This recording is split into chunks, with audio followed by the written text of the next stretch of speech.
And welcome, ladies and gentlemen, call me the Dream Believer, because you know that's who I am, and welcome to the patch rundown 7.19. So let's get right into Azir.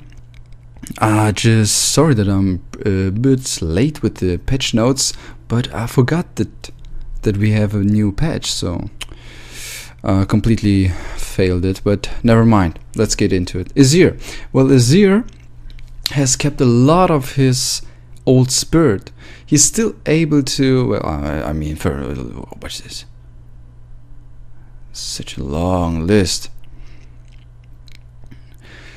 Well, he's, like I said, he's still able to adjure soldiers, still able to control them, and of course to follow them. And his ultimate is still able to knock enemies back, but everything has changed by little.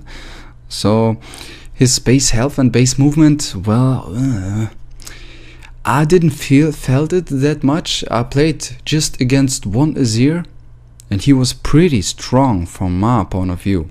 So, like I said, everything changed by little. So it means you got a huge attack speed if you adjure the soldiers. So they can, oh no, not so, I mean they can't travel too much distance anymore.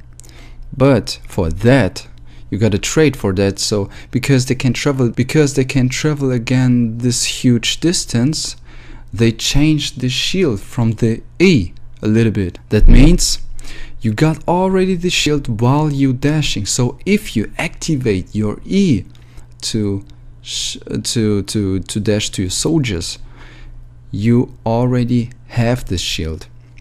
And the damage, well, let me say, the damage, it is a feeling thing from our point of view. But his biggest change is the ultimate, and I don't know if I like it or not, because he's still able to put the wall on, but now you can dash through the ultimate. Now you're able to get punished for that if you don't do it right, or if you don't have your E ready to escape or something like that, you know. So I don't know if it's good or not. Let's get to Xinjiao, I think, yeah, right? Yeah, I think. Well, Xinjiao got also rework. Well, he also kept a lot of his old spirit, but new is his W. His W is like Rengar's Q now. He swing his, let me say, spear from side to side and pierce through the middle with an insane range, and it's an AoE. And I guess it has a slow, right? Reduce. So yes, it slows by 50% for 1.5 seconds. And the end is it is a nice wave clear. It is a nice wave clear. And his ultimate, holy shit, his ultimate. Damn. This rework of his ultimate. It casts you a shield, and everything outside the shield can't deal damage to you. So if someone is attacking you from the side and he's not staying inside your ultimate, inside the shield of the ultimate, inside the circle, he can't deal damage to you. He can hit you, but he can't deal damage to you. And you can keep this shield with auto attacks. Let's get to Aatrox. Aatrox, his auto attack range is increased in his ultimate, just by a little, but from our point of view, you can definitely feel that. And while during the dog flight's decent, he's unstoppable now. Well, because before he was able to get stopped, because you know he jumped into the air and dashing right down. Before he was able to, it was easy to predict. You know, Thresh was like, "Oh, do you see that? An Aatrox. What is he trying to do? Oh, he's jumping in the air. Oh, I think he wants to dash. Oh, I think he wants to knock us up. Let me go to him real quick. Wait, let me drink my tea. Okay, let's get to him and use the E and just easy countered. Now he's unstoppable if he is dashing down. Well, Caitlyn, a huge text, a huge change. See, Caitlyn, her stats are let me say, back at their place. She had lost too much attack speed, so they tried to keep her alive. That's why they let me say, the base stats went back in place. But she lost a lot of HP. Watch this. So, but her passive got some special now. You can also headshot the tower, and that's pretty cool from my point of view, because you're able to push better now. And now the Peacemaker is doing more damage after the first hit, from 50 to 67%. It's okay, it's better. It's better. And of course there's something about the traps. The traps don't stay too long anymore, but the increased damage got a higher base stats now.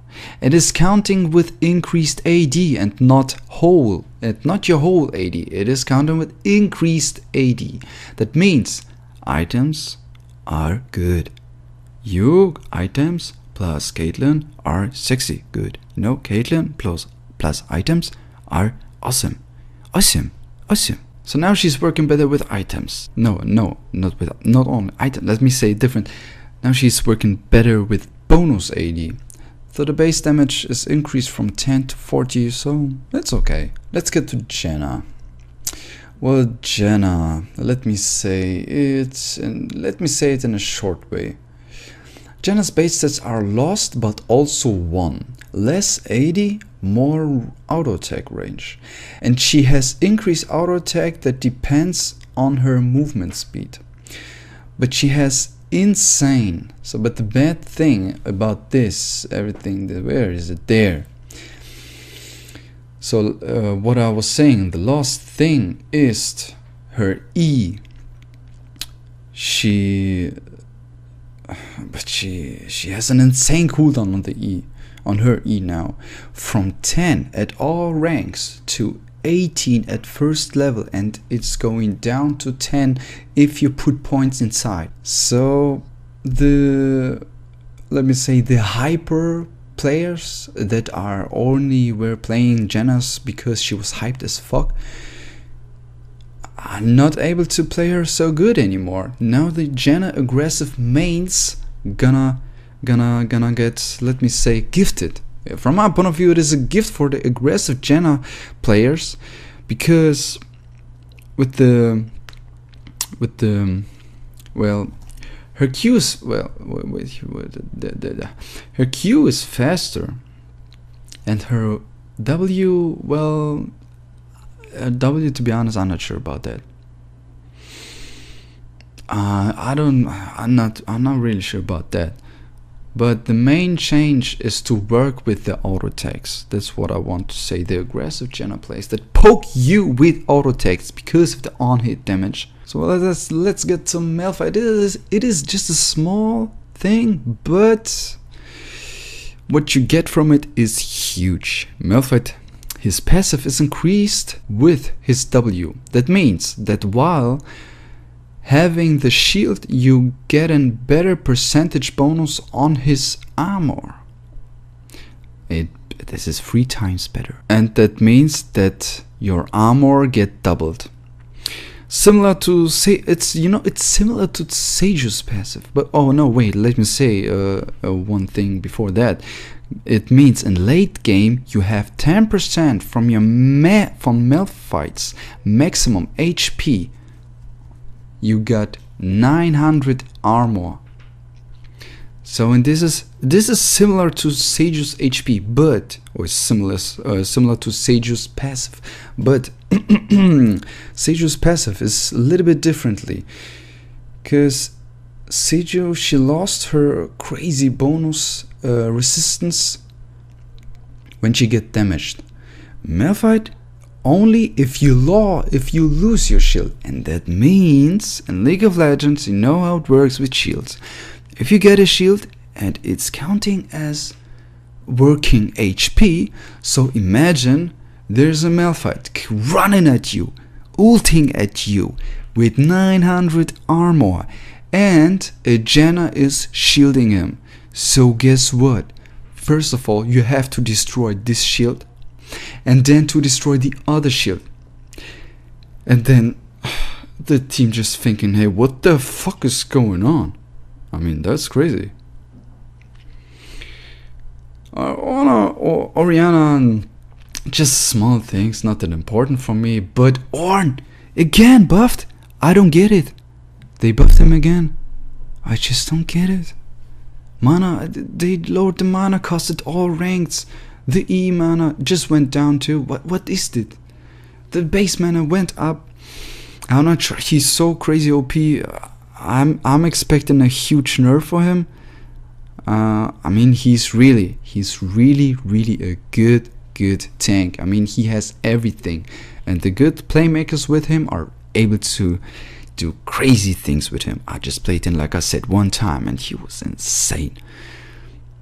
So I wonder why people still not playing him. I mean, if he's getting 2 items, he's just a monster. Well, let's get to Vayne. She's rarely in the patches, but this time she's there. Well, what that let me. Whoa, yes. So, Vayne, the Q can't crit anymore. They removed it. It's not there. But the percentage stat and the bonus damage is increased. So at start with 50%, that means the old Vayne on max level. So you got already 50% damage from the Q. That means you are already better, or it is similar to the old Vayne at maximum level, and it goes to 70%. It's good for the early, because you know Vayne is a late game champ and she has no trouble to deal a lot of damage in the late game. That's no problem. But in the early you can love her as hard as you want with a little bit of CC. And it's so, like I said, it's good for the early, and it's also increased with the silver balls, because the early damage is higher but later lower, because like I said, they want to buff her early just by little to that she doesn't have it so hard to get up, so hard to get into the late game. They made it a little bit easier. It's okay from my point of view, like I say, because you can love her, like whatever you want. Let's get to the Veigar. Well, Veigar, that's a little bit strange from my point of view. I mean, the change, the buff is blah blah blah. Strange, like I said. He has more HP, more HP regeneration. Okay. Attack range increased. Okay, you can poke a little bit better now. But the W, they thought, hey, we can't hit enemies so easy with the W because it is too predictable and the cooldown is too high. Of course, if you use your E and hit someone with the stun, but in the early it costs a lot of mana and you can't do it just every time. So the cooldown went to 8 seconds at all ranks. It's okay from my point of view, absolutely acceptable. But the one thing that I'm pretty, let me say, excited about it, I'm not sure how to feel about that. Every 50 stacks that you get for Veigar's passive increase 10% cooldown to your W. So imagine if you get at least 150 stacks for your passive, you got already 30% cooldown on your W. You can spam that shit like nothing. So let's get to the Ardent Sensor. The Ardent Sensor, of course, an item that some people love, some people hate. So Ardent don't give only. They made a change about the shielding. You know, it doesn't give only a shield to the one who gets shielded, but also from the one who shielded you. So it means if I'm a Lulu and I'm gonna shield you, Kokma, I'm gonna get a shield too.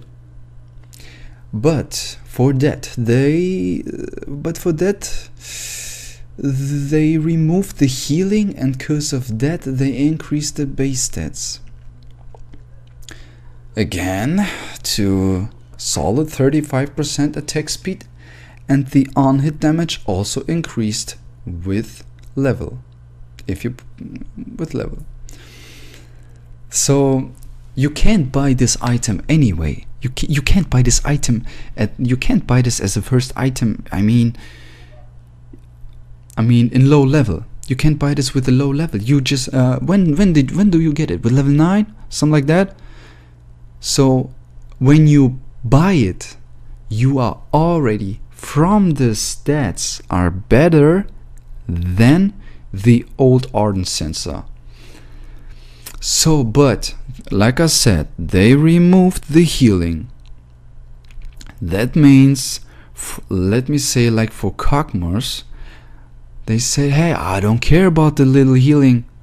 I just gonna buy a Blade of the Rune King, and it's all nice, baby. So now some people need this, some ADCs need this healing, but like, so I'm not an expert about ADCs, to be honest, so I can't give you much examples.